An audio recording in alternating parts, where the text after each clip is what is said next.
Chers amis auditeurs, mes frères et sœurs en Jésus-Christ, que la grâce et la paix du Seigneur vous soient multipliées. Il y a une question qui est assez intéressante à laquelle j'aimerais répondre, c'est est-ce que la marque de la bête est écrite dans la Bible? Est-ce que la marque de la bête est mentionnée dans la parole de Dieu?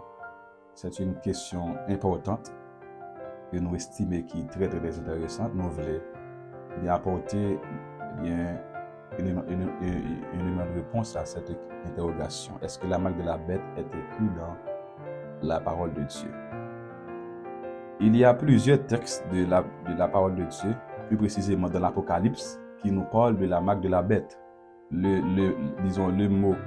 L'expression marque de la bête est mentionnée environ 6 fois dans l'Apocalypse. Environ 6 fois, l'expression marque de la bête est écrite dans l'Apocalypse.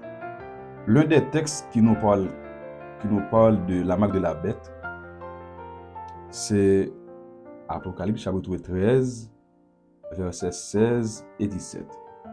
La Bible dit, « Et elle fit que tous, petits et grands, riches et pauvres, libres et esclaves, reçussent une marque sur leur main droite ou sur leur front, et que personne ne put acheter ni vendre sans avoir la marque, le nom de la bête ou le nombre de son nom. » Verset 18, c'est ici la sagesse, que celui qui a de l'intelligence calcule le nombre de la bête, car c'est un nombre d'hommes, où son nombre est 666. Donc si vous voulez, vous pouvez lire aussi les versets précédents, qui sont aussi intéressants, qui nous parlent de la marque de la bête. Ça, c'est l'un des textes parmi plusieurs textes qui nous parlent clairement de la marque de la bête. Donc, la marque de la bête, frères et sœurs, est écrite clairement, noir sur blanc, dans la parole de Dieu. Deuxième texte qui nous parle de la marque de la bête, c'est au chapitre 14, verset 9.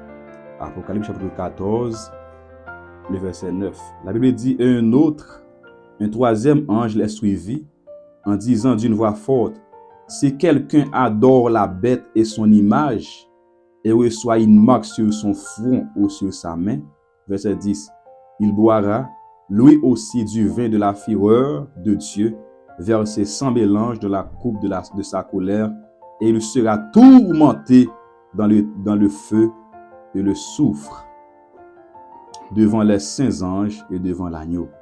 Donc, texte ça nous parle de conséquences moun qui prend marque de la bête là, conséquences qui peut subir, moun qui accepte prendre marque de la bête là. Donc bon conséquences après.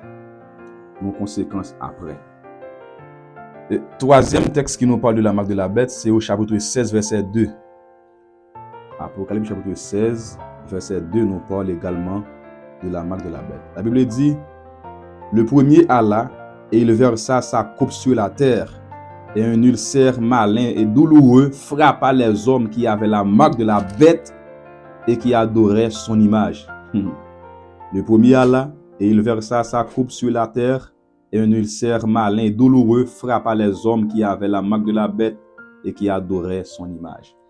Oui, ce texte ça, il est mentionné au moment de la grande tribulation, côté que ce texte ça nous parle des jugements des coupes,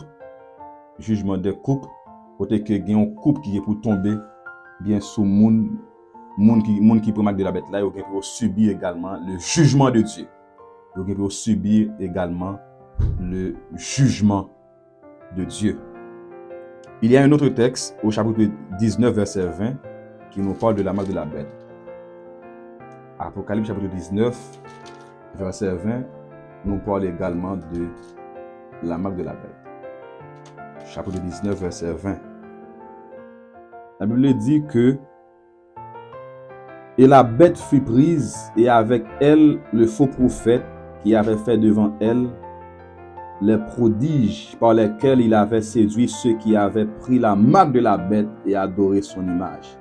Ils furent tous les deux jetés vivants dans les temps ardents de feu, de soufre. Et la bête fut prise, et avec elle le faux prophète qui avait, il a parlé de Antichrist là, et le faux prophète, qui avait fait devant elle les prodiges par lesquels il avait séduit ceux qui avaient pris la marque de la bête et adoré son image. Ils furent tous les deux jetés vivants dans les temps ardents de feu et de soufre. Il parlait de Antichrist là, et faux prophète là, eh bien, côté que, eh bien, destinée finale. Là, ce texte nous parle de la destinée finale de l'Antichrist et disons, le faux prophète. Le chapitre 13 nous parle de deux bêtes. Une bête qui monte de la mer et une bête qui monte de la terre. La bête qui monte de la mer fait allusion à l'Antichrist et la bête qui monte de la terre, c'est le faux prophète. C'est le faux prophète. Donc, c'est de deux types ça là que chapitre 19 va parler nous là. La bête qui monte de la mer, le faux prophète, l'Antichrist, et la bête qui monte de la terre, qui est le faux prophète. Donc, ils peuvent aller en enfer. Leur destinée finale, leur sort final, c'est l'enfer éternel. Et côté que ils seront tourmentés jour et nuit au siècle des siècles. Il y a un dernier texte que je vais vous citer, qui nous parle de la marque de la bête, c'est au chapitre 20, verset 4. Le chapitre 20, verset 4. La Bible dit, « Et je vis des trônes, et à ceux qui s'y assirent fut donné le pouvoir de juger.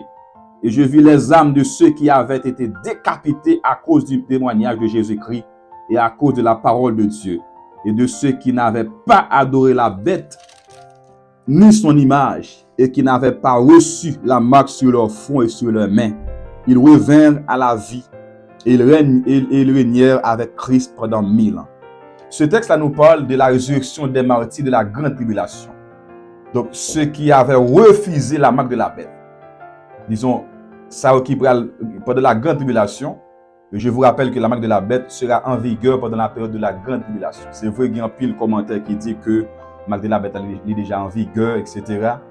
Donc, moi, je souhaite ça, c'est l'évolution de la technologie. Je ne parle pas de la marque de la bête, non, ça, je plus l'évolution ou bien disons, l'avancement de la technologie. Cette technologie a évolué, qui a pris essor, qui a pris extension. La marque de la bête, ce n'est pas encore en vigueur. La marque de la bête n'est pas encore en vigueur. Il y a un peu de monde qui dit que, il y a un peu de monde qui fait commentaire sur ça, marque de la bête là. Le marque de la bête là, c'est pas dans un pays, c'est le monde entier. C'est le monde entier. D'ailleurs, le monde libéral qui a un chef sous tête. C'est le monde entier, eh bien, qui vive événement ça.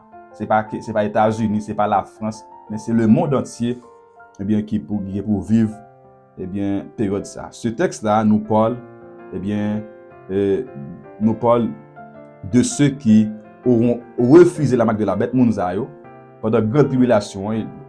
Pendant la grande tribulation, il y a un peu de monde qui vient pour refuser prendre marque là. Il a refusé. Au péril de leur vie, il a refusé. Et Mounzayo, le fait qu'il a refusé la marque de la bête là, ils ont mis foi dans bon Dieu, ils ont refusé la marque de la bête là. Mounzayo, ils seront ressuscités à la fin de la grande tribulation pour régner avec Jésus-Christ. Mounzayo ne prend pas dans le règne millénaire. À la fin de la grande tribulation, ils vont ressusciter pour régner avec Jésus-Christ. C'est les gens qui ont refusé pour marque de la bête là, soit sous fond ou bien sous main droite. Donc, frères et sœurs, sans entrer dans les détails, la Bible précise clairement la marque de la bête, disons, il est écrit noir sur blanc dans la parole de Dieu. Et nous t'ai dit au départ, la marque de la bête est mentionnée environ 6 fois dans l'Apocalypse. Environ 6 fois. Alors, ce n'est pas un mot que moun inventé, ce n'est pas un mot courant, disons, c'est un mot biblique. La Bible a provision sur ça, la marque de la bête. Donc, je pense que quelqu'un qui a posé la question, c'est quoi exactement la marque de la bête? Je ne vais pas entrer dans les détails. Il y a trop de discussions sur la question. Je ne vais pas entrer dans les détails pour intensifier la discussion qui gagne, pour amplifier le débat qui gagne. Je vais juste porter précision pour nous, pour faire nous connaître que la marque de la bête, le sceau 666, est écrit dans la parole de Dieu. Que bon Dieu fait nos grâces, que bon Dieu fortifie nous, que bon Dieu est capable d'encourager nous, que bon Dieu est capable de consoler nous, que bon Dieu est capable de mettre nous sur le chemin ça jusqu'à ce que nous arrivions. Pas négliger, frères et sœurs, on a toujours répété ça, pas négliger, pas qu'un des vidéos ça pour seul lorsqu'on finit regarder, pour finir faire comment, pour finir liker, pour finir écrire des commentaires, partager avec nos amis, avec nos frères, pour encourager, pour enrichir l'esprit dans le temps ça, en ce temps de la fin. À la prochaine, que le Seigneur vous bénisse abondamment.